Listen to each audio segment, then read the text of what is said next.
Hello everyone, Chris Lashava with Remax Heritage Professionals, and we are once again at the end of another month. We are at the end of May 2023, which means our stats for April 2023 are available. So let's get into the numbers. This is for Winter Haven, Florida. Closed sales in Winter Haven, we had 82 closed sales in April 2023 compared to 95 a year ago, a decrease of 13.7%. So it does definitely suggest that the market is slowing in terms of how activity is going. Cash sales as a percentage of closed sales, 30.5% cash sales compared to 47.4% a year ago, a decrease of 35.7%. And you may be aware that recently Governor DeSantis passed a law banning Chinese citizens from purchasing property in Florida. I suspect with that law into effect, we will see the amount of cash buyers decrease even further, as one of our major areas of foreign investment in property in Florida was from China. Median sales price $305,000 compared to $323,100, a decrease of 5.6%. Now that's different than Polk County. So countywide, we saw an increase of 1.3%. Average sales price $314,189. That's compared to $307,103. That's actually an increase of 2.3%. We saw that number as an increase of 1.3% countywide. So the biggest thing here is that there probably were a couple homes outside the norm that affected median versus average sales price for Winter Haven. Median percent of original list price, sellers received 94.9% of list price compared to 100% a year ago, a decrease of 5.1%. Median time to contract, 56 days compared to 11 days a year ago, an increase of 409.1%. Median time to sale, 92 days compared to 45 days a year ago, an increase of 104.4%. New pending sales, 83 new pending sales compared to 111 a year ago, a decrease of 25.2%. New listings, 103 new listings in April 2023 compared to 111 in April 2022. That is a decrease of 7.2%. Pending inventory, 127 in April 2023 compared to 161 a year ago, a decrease of 21.1%. Active inventory, 217 homes active compared to 87 a year ago, an increase of 149.4%. And again, that is because homes are staying on the market longer, not because we have an increase of new listings. In fact, new listings actually went down from a year ago. Month supply of inventory, 2.8 months supply of inventory compared to 0.8 months supply of inventory a year ago, an increase of 250%. And remember, 6 months is a balanced market. Anything less than 6 months, we're still in a seller's market. So we're almost halfway in between with almost 3 months of inventory, but we're still very much in a seller's market. We're just not in the extreme seller's market that we were in during the pandemic. Tune in as we talk a little bit more about what this all means for you and what we see happening in the housing market in the near future. So the housing market's definitely been interesting. I think really what we're seeing is it being more normal than what we saw during the pandemic. But because the pandemic was such an extreme market, people are feeling like it's crashing, and that's just not the reality. Prices overall remained relatively stable. Winter Haven went down about 5% if you looked at the average, if that looked at the median, but for average sales price, it actually went up.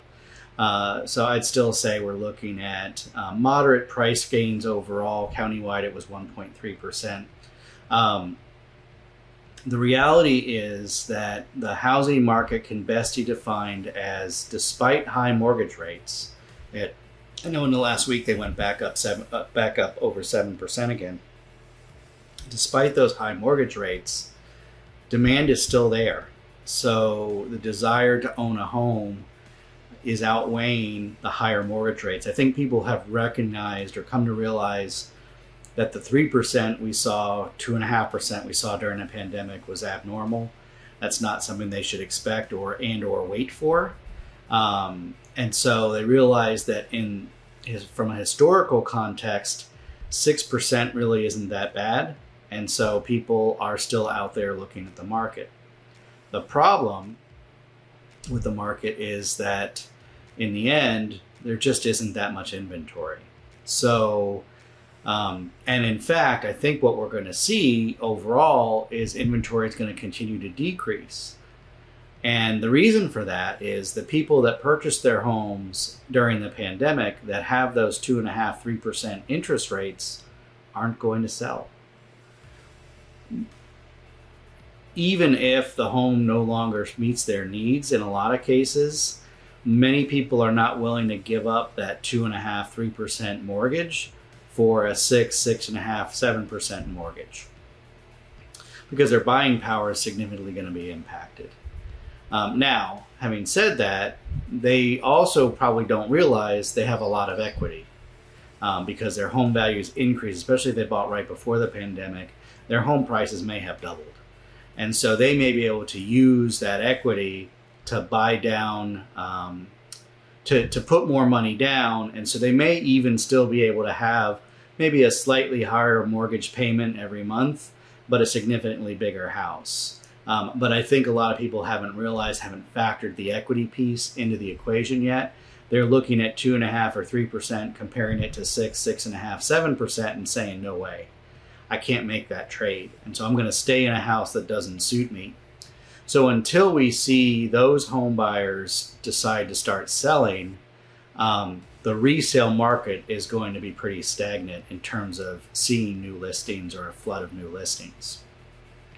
Because of that increase in equity, we also are seeing default rates on mortgages. While they're going up, they're still near record lows. And so we're not looking at a wave of foreclosures coming soon. And so that's not another area where we're going to see an increase in resale homes inventory. So if we can't see an increase of resale inventory, then the option really left with for us is new home construction. And while there's a lot of new home construction happening and finally supply chain issues seem to be gone, we're not hearing builders complain about supply chain issues and delays in windows and roofing and cinder blocks at one point, appliances, windows, etc. Those, we all dealt with that throughout some period of time during the pandemic and immediately after. We're not hearing builders complain about that now. There still is a labor shortage, and so that is impacting new home construction some.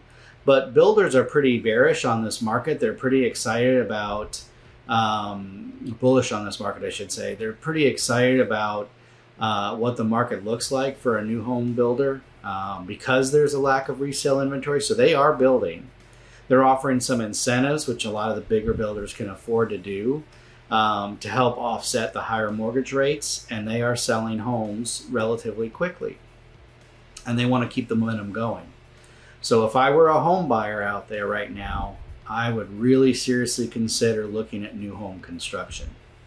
And pretty soon here in the near future, I'm going to try to start focusing on highlighting some new home communities in the Polk County area, just so you have an awareness of what's out there. But there are lots of communities coming up. Lake Alfred's seeing a lot of growth. Lake Wales is seeing a lot of growth. And in those two communities, you can get a little bit more money a little more house for your money. But Lakeland, Winter Haven, Davenport, Haines City, all seeing extensive amount of growth. I attended a kind of a training that the East Polk County Association of Realtors put on last week, and it featured representatives from the city of Winter Haven, the city of Haines City, Polk County, and Auburndale, all talking about growth in Polk County and how they're handling it. As you can expect, a lot of questions were about traffic patterns and how to navigate the traffic, increase in traffic due to all the construction. And they're working on that. But the reality is that Polk County is the 5th fastest growing county in the country. So there is a lot of new home construction. There's a lot of growth in Polk County. Our little secret is out. We're ideally located between Orlando and Tampa, right along the I-4 corridor. So those areas right along the corridor are really seeing the growth. That's why Auburndale in particular is seeing, I think she said they approved 17,000 building permits in the last year. So just crazy, crazy growth. But there is a lot of exciting things coming to the area with that growth. But like I said, what I would look at is new home construction if I were a buyer out there looking for where's the inventory. And with all that growth means that property values are also in the bigger picture are really going to be increasing. Polk County is a more desirable place to live. It's an up and coming county.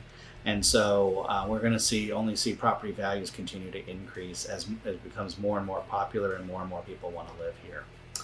Anyway, I hope you found this information helpful. As always, if I can help you or a friend or a relative, coworker with any real estate needs you have in Central Florida, please reach out to me. I would love to help them. If you have video ideas, topics you'd like me to cover about the home buying process, really any aspect, the home selling process, comment below, let me know, and I would love to cover those topics for you.